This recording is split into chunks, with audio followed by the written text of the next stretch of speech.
वैकुंठ चतुर्दशी कथा। वैकुंठ चतुर्दशी को हरिहर का मिलन कहा जाता है, अर्थात भगवान शिव और विष्णु का मिलन।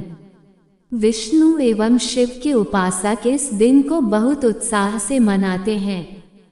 दिवाली त्योहार की तरह भगवान शिव और विष्णु का मिलन का उत्साह से मनाया जाता है। खास तौर पर यह उज्जैन, वाराणसी में मनाई जाती हैं। इस दिन उज्जैन में भव्य आयोजन किया जाता है।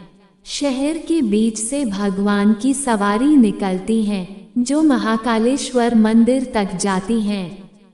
इस दिन उज्जैन में उत्सव का माहौल चारों ओर रहता है। वैकुंठ चतुर्दशी कार्तिक पूर्णिमा के एक दिन पहले मनाया जाता है। एक ऐसा त्योहार है जहां भक्त भगवान शिव एवं विष्णु दोनों को उसी दिन एक साथ पूजा करते हैं।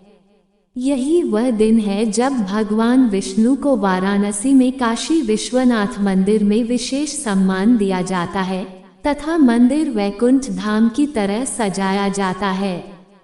भगवान विष्णु भगवान शिव को तुलसी पत्तियां प्रदान करते हैं और भगवान शिव बदले में भगवान विष्णु को बेलपत्र देते हैं। वैकुंठ चतुर्दशी महाराष्ट्र में मराठियों द्वारा भी बड़ी धूमधाम से मनाते हैं। महाराष्ट्र में वैकुंठ चतुर्दशी की शुरुआत शिवाजी महाराज और उनकी माता जिजाबाई ने की थी। वैकुंठ चतुर्दशी कार्तिक पूर्णिमा के एक दिन पहले मनाया जाता है। एक ऐसा त्योहार है जहां भक्त भगवान शिव एवं विष्णु दोनों को उसी दिन एक साथ पूजा करते हैं। यही वह दिन है जब भगवान विष्णु को वाराणसी में काशी विश्वनाथ मंदिर में विशेष सम्मान दिया जाता है तथा मंदिर वैकुंठ धाम की तरह सजाया जाता है। भगवान विष्णु भगवान शिव को तुलसी पत्तियां प्रदान करते हैं और भगवान शिव बदले में भगवान विष्णु को बेलपत्र देते हैं।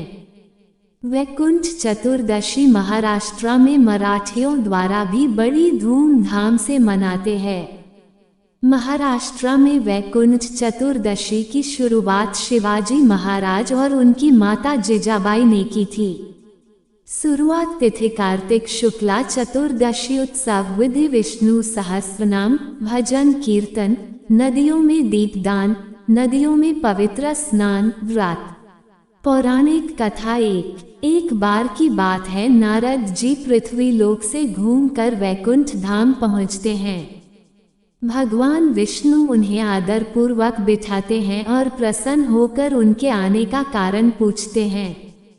नारद जी कहते हैं, हे प्रभु, आपने अपना नाम कृपानिधान रखा है। इससे आपके जो प्रिय भक्त हैं वही तर पाते हैं। जो सामान्य नर नारी है वह वंचित रह जाते हैं। इसलिए आप मुझे कोई ऐसा सरल मार्ग बताएं जिससे सामान्य भक्त भी आपकी भक्ति कर मुक्ति पा सकें। ये सुनकर भगवान विष्णु जी बोले, हे नारद, मेरी बात ध्यानपूर्वक सुनो।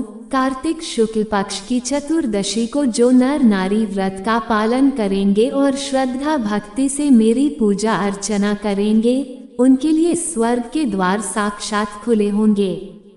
इसके बाद विष्णु जी अपने वैकुंठ के द्वारपाल जय विजय को बुलाते हैं और उन्हें कार्तिक चतुर्दशी को वैकुंठ के द्वार खुला रखने का आदेश देते हैं। भगवान विष्णु कहते हैं कि इस दिन जो भी भक्त मेरा थोड़ा सा भी नाम लेकर पूजन करेगा वह वैकुंठ धाम को प्राप्त करेगा। पौराणिक कथा 2। एक बार भगवान विष्णु देवाधिदेव महादेव का पूजन करने के लिए काशी आए। वहां मणिकर्णिका घाट पर स्नान करके उन्होंने 1000 स्वर्ण कमल पुष्पों से भगवान विश्वनाथ के पूजन का संकल्प किया। अभिषेक के बाद जब वे पूजन करने लगे तो शिवजी ने उनकी भक्ति की परीक्षा के उद्देश्य से एक कमल पुष्प कम कर दिया। भगवान श्रीहरि को पूजन की पूर्ति के लिए 1000 कमल पुष्प चढ़ाने थे। एक पुष्प की कमी देखकर उन्होंने सोचा, मेरी आंखें भी तो कमल के ही समान हैं। मुझे कमल नयन और पुंडरीकाक्ष कहा जाता है। यह विचार कर भगवान विष्णु अपनी कमर समान आंख चढ़ाने को प्रस्तुत हुए।